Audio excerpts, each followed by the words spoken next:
ഒരു ഇൻ്റർവ്യൂവിൽ ആസിഫ് അലി അങ്കമാലി മാങ്ങക്കറിയെ പറ്റി വാതോരാതെ സംസാരിക്കുന്നത് കേട്ടിട്ടോ. ഒരിക്കലെങ്കിലും നിങ്ങളിത് കഴിച്ചു നോക്കണം, ഭയങ്കര വെറൈറ്റി ടേസ്റ്റാണ്, സ്പെഷ്യലാണെന്നൊക്കെ പറഞ്ഞിട്ട്.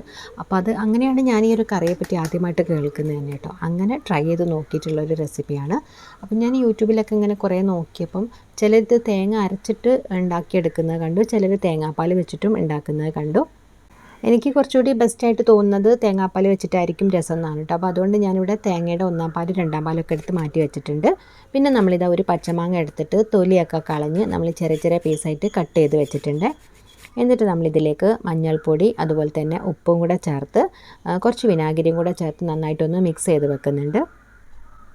ഇനി നമ്മൾ വേറൊരു പാത്രത്തിലേക്ക് സവാള നീളത്തിലരിഞ്ഞ് കേട്ടോ, ഏകദേശം വലിയൊരു സവാള എടുത്തിട്ടുണ്ട്. അതുപോലെ തന്നെ കുറച്ച് കറിവേപ്പില, ഒരു വലിയ കഷ്ണം ഇഞ്ചി നീളത്തിലരിഞ്ഞ് ചേർത്ത് കൊടുക്കുക, 3-4 പച്ചമുളക്, പിന്നെ ഉപ്പ്, മഞ്ഞൾപ്പൊടി, പിന്നെ ഏകദേശം ഒരു 1.5 ടേബിൾ സ്പൂണോളം മല്ലിപ്പൊടി, കുറച്ച് വെളിച്ചെണ്ണ, ഇതെല്ലാം കൂടെ ചേർത്ത് നന്നായിട്ടൊന്ന് കൈകൊണ്ട് തന്നെ ഇങ്ങനെ ഞെരടിയെടുക്കുന്നുണ്ട്. സ്പൂൺ കൊണ്ടൊന്ന് മിക്സ് ചെയ്യാം. നമ്മളിത് ഇതുപോലെ കൈ കൊണ്ട് തന്നെ നന്നായിട്ട് ഞെരടിയെടുക്കുക കേട്ടോ. നന്നായിട്ട് ആ ഒരു സവാളയൊക്കെ സോഫ്റ്റ് ആവുന്ന സമയത്ത് നമ്മളിതിലേക്ക് നേരത്തെ മാരിനേറ്റ് ചെയ്ത് വെച്ചിട്ടുണ്ടായിരുന്ന മാങ്ങയും കൂടെ ചേർത്ത് ഒന്നും കൂടെ ഒന്ന് മിക്സ് ചെയ്യുന്നുണ്ട്. ഇനിയിപ്പോൾ നമുക്കിത് വേവിച്ചെടുക്കണം. അപ്പോൾ ഞാൻ ഈ ഒരു ചട്ടിയിൽ നിന്ന് വേറൊരു പാത്രത്തിലേക്ക് മാറ്റി കൊടുക്കുന്നുണ്ട്. എന്നിട്ട് നമ്മളതിലേക്ക് തേങ്ങയുടെ രണ്ടാം പാലുണ്ടായിരുന്നല്ലോ, അപ്പോൾ അതാണ് ചേർത്ത് കൊടുക്കുന്നത്. അപ്പോൾ ഒരുപാട് വേണ്ട, നമുക്ക് ആ ഒരു ഇതൊന്നും ഇങ്ങനെ കുക്കാവാനേ പാകത്തിന് ഒഴിച്ചു കൊടുക്കുക. എന്നിട്ട് നമ്മളിത് അടുപ്പത്ത് വെച്ച് നന്നായിട്ടൊന്ന് തിളപ്പിച്ചെടുക്കണേ. ഇപ്പോൾ ഏകദേശം ഒന്നിങ്ങനെ നന്നായിട്ട് തിളച്ച് വന്ന് ആ ഒരു തേങ്ങാപ്പാലൊക്കെ ഒന്ന് കുറച്ച് കുറുകി ആ ഒരു മാങ്ങയൊക്കെ നന്നായിട്ട് കുക്കായിട്ടുണ്ട് കേട്ടോ. ഇനിയിപ്പോൾ ഇതിലേക്ക് നമ്മൾ തേങ്ങയുടെ ഒന്നാം പാലാണ് ചേർത്ത് കൊടുക്കുന്നത്. അപ്പോൾ അതും നമ്മൾ ആവശ്യത്തിന് ചേർത്ത് കൊടുത്ത് നന്നായിട്ടൊന്ന് മിക്സ് ചെയ്തിട്ട് ചെറുതായിട്ടൊന്ന് തിളച്ച് വരുമ്പോൾ തന്നെ ഫ്ലെയിം ഓഫ് ചെയ്യുക.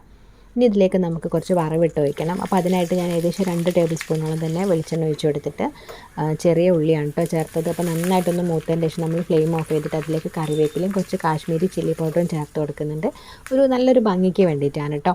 എന്നിട്ട് നമ്മൾ നേരത്തെ ഉണ്ടാക്കിയിട്ടുണ്ടായിരുന്ന കറിയിലേക്ക് ഇത് ഒഴിച്ച് കൊടുത്തിട്ട് കുറച്ച് സമയം ഒന്ന് അടച്ചു വെക്കുകയാണ്. ആ ഒരു ഫ്ലേവറൊക്കെ അതിലേക്ക് കിട്ടാൻ വേണ്ടിയിട്ടാണ് കേട്ടോ. അത് കഴിഞ്ഞിട്ടാണ് നമ്മളിതൊന്നിങ്ങനെ മിക്സ് ചെയ്ത് കൊടുക്കുന്നത്. ഞാൻ ഈ ഒരു കറി ഫസ്റ്റ് ടൈമാണ് കേട്ടോ കഴിക്കുന്നത്. എനിക്ക് നല്ല ഇഷ്ടപ്പെട്ടു. ഒരു പ്രത്യേക ഒരു ടേസ്റ്റ് തന്നെയായിരുന്നു. തേങ്ങാപ്പാലിൻ്റെ ഒരു മധുരവും മാങ്ങയുടെ പുളിയൊക്കെ ആയിട്ട് ചോറിനൊക്കെ നല്ല ബെസ്റ്റ് കറിയാണ് കേട്ടോ.